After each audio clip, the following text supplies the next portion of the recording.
You think the United States is building the next Taiwan in the Philippines, a pact named after the raw material of computer chips, a 4,000-acre zone called an economic security zone, a railway being drawn across Luzon. Every signal points the same direction. They are moving chip manufacturing here to break China's grip. So name one chip factory. You can't. There are zero. Not one front-end wafer fabrication facility exists in the entire country, and none is planned for this zone. The thing everyone calls a chip-making play does not make chips. It never will. And the moment you accept that, the whole story you were told falls apart. Here is what is actually being built: a corridor that wires nickel ore, chip packaging, freight rail, and allied defense access into a single strip of Philippine territory. Front-end fabrication, the part that actually decides who controls advanced chips, stays exactly where it already is: Taiwan, Japan, South Korea, China. The Philippines is not becoming the place where chips get made. It is being positioned in the middle of the supply chain, not at the choke point. The belief you walked in with collapses four separate things into one word: front-end chips and back-end chips, raw ore and refined metal, battery minerals and chip minerals, a signed declaration and an operating factory. Four layers crushed into a single false story called chip decoupling. Pull them apart, one at a time, and what's really happening in Luzon comes into focus. Start with the trap, because you set it for yourself. You see economic security zone. You see 4,000 acres in New Clark City, 100 kilometers north of Manila. You see a pact called Pax Silica, Latin for the Silicon Peace. Your brain fills the gap. Security plus silicon plus a fenced industrial zone equals the place where they build the chips. The intuitive read is that a purpose-built silicon zone is a fab site. The operational reality is in the official language itself. The zone is branded the first AI-native industrial acceleration hub. Read that phrase coldly. It describes data centers, electronics assembly, logistics, and minerals processing. It does not describe lithography. There is no sentence in the founding documents that commits anyone to etching a single wafer here. The branding was built to let you assume the most ambitious version. The text never promises it, so here is what you give up. Stop reading economic security zone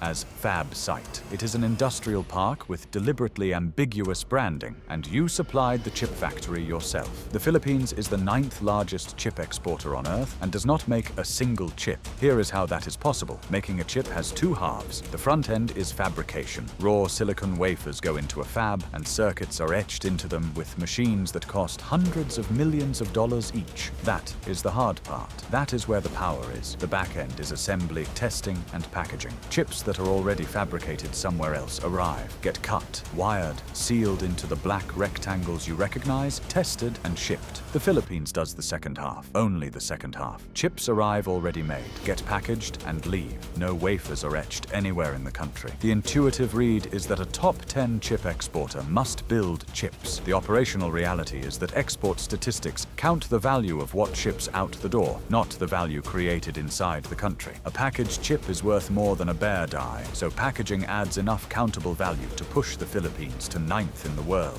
The ranking is real. The fabrication is not there. This is the single hardest fact in the entire story, so sit with it. A country with zero fabrication capacity is a global top 10 chip exporter. Here is what you give up. Stop treating chip exporter as chip maker. They are different countries doing different work, and the Philippines is firmly in the second category. Forget chips for a second. Look at what is actually in the ground. The Philippines is one of the most mineral-rich nations on the planet. Second largest nickel producer in the world. The largest exporter of raw nickel ore since Indonesia banned its own ore exports in 2020. Major reserves of copper, chromite, cobalt. You think Philippine minerals will break China's grip on chips? They won't, because those minerals don't go into chips. Nickel goes into batteries and stainless steel. Copper goes into wiring. Chromite goes into metal alloys. These are battery metals and industrial metals. The choke point for advanced chips is somewhere else entirely. It is rare earth elements used for the magnets and components that the chip and electronics world runs on. The Philippines does not produce rare earths at scale. The thing it has in abundance is not not the thing the chip war is fought over. The intuitive read is that critical minerals for chips means Philippine nickel matters for chips. The operational reality is that critical minerals is one political phrase stretched over chemically unrelated materials with completely separate supply chains. Nickel and rare earths share a category label and nothing else. Here is what you give up. Stop treating critical minerals as one bucket. Split battery metals from magnet metals, and you see the Philippine endowment is enormous, valuable, and pointed away from the chip choke point. Here is the choke point that actually decides who wins, and this corridor doesn't go near it. China controls roughly 90% of the world's rare earth refining, the processing step that turns raw rare earth ore into usable material for advanced chips and magnets. That is the leverage. In 2025, China demonstrated it by imposing rare earth export controls in direct response to US tariffs. It tightened the valve, and the world felt it. The choke point everyone is worried about is rare earth processing. China runs about 90% of it. This entire Luzon corridor does not touch it. Nothing being built in the Philippines substitutes for Chinese rare earth refining. If you value calm, in-depth explanations like this,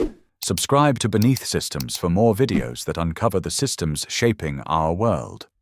There is no rare earth processing capacity in this zone that replaces what China controls. The leverage stays exactly where it was, and it gets sharper. Philippine nickel ore is exported raw, and a large share of it flows to processors in China and Indonesia. The country sells the rock and buys back the refined value. The intuitive read is that Pax Silica is breaking China's chip chokehold. The operational reality is that the corridor operates entirely beside the real choke point, and in the case of nickel, currently feeds Chinese processing rather than replacing it. Here is what you give up. Stop believing this corridor erodes China's chip leverage. It runs parallel to that leverage, and at the ore level, it still flows into it. It is not fabs, it is not nothing either. What is actually being built in Luzon is smarter than the headlines and quieter. Strip away the chip factory fantasy and look at the real components. A back-end packaging cluster tied into US, Japanese, and Asian value chains. A critical minerals arrangement aimed at moving the Philippines up from selling raw ore toward processing it domestically. Freight and logistics infrastructure to connect minerals, manufacturing, and ports. And over all of it, defense access through the existing Enhanced Defense Cooperation Agreement. This is not a manufacturing play, it is a positioning play. The goal is not to build the choke point, it is to sit reliably astride the supply routes around it, under an allied security umbrella. The intuitive read is that if it is not fabs, it is just hype. The operational reality is a coherent, midstream integration strategy. Each piece is modest on its own. Together, they reposition the Philippines from a raw ore seller and chip packager into an integrated allied supply node. That was always the actual plan.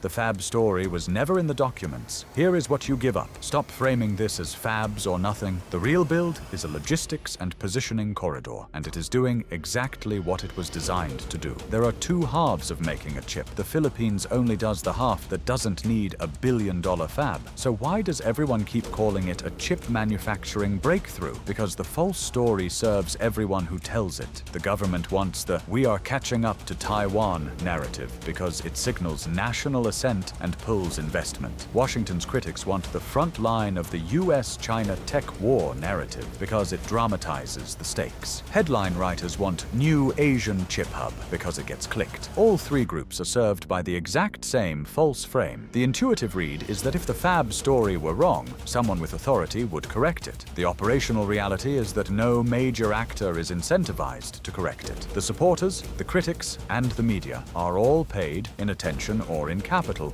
to keep the fab story alive. The accurate version, a back-end and logistics corridor, sells nothing to anyone. Here is what you give up. Stop assuming the loudest narrative reflects reality. It reflects who profits from the narrative. Most analysts get this wrong because they crush four different things into one word: chips. Front-end fabrication and back-end packaging are not the same work. Raw ore and refined metal are not the same asset. Battery minerals and magnet minerals are not the same supply chain. A signed declaration and an operating factory are not the same fact. Collapse those four distinctions, and you get the headline story. Hold them apart, and you get the real one. Pax Silica sounds like a treaty. It is a non-binding declaration. Nobody is legally required to build anything. It is political guidance, implemented through each country's own national programs and voluntary private investment. The grand Latin name and the summit photography signal treaty-grade permanence. The document itself deliberately avoids it, and the architecture is even earlier stage than the branding admits. The binding framework for the economic security zone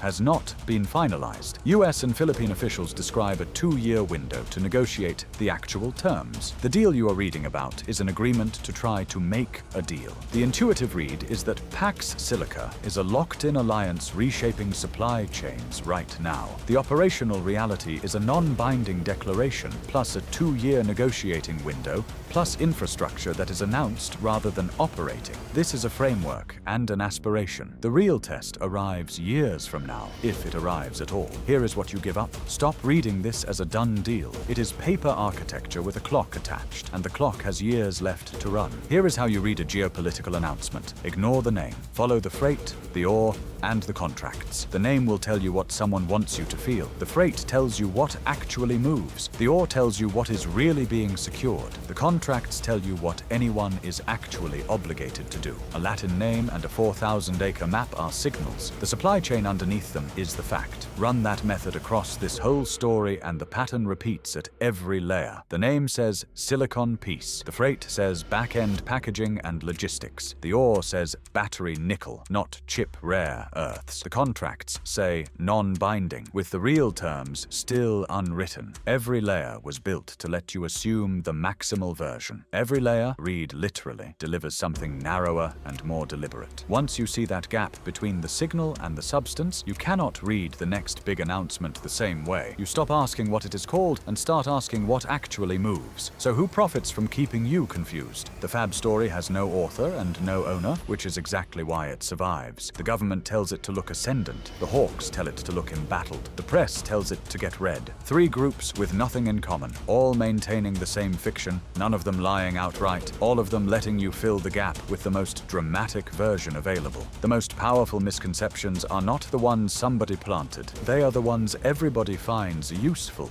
Luzon is not the next Taiwan. It is a packaging and logistics corridor wearing the costume of a chip revolution, and the costume stays on because everyone in the room is selling tickets to the show. If this video gave you a clearer way to understand the world beneath the surface, subscribe to Beneath Systems for more deep dives every week.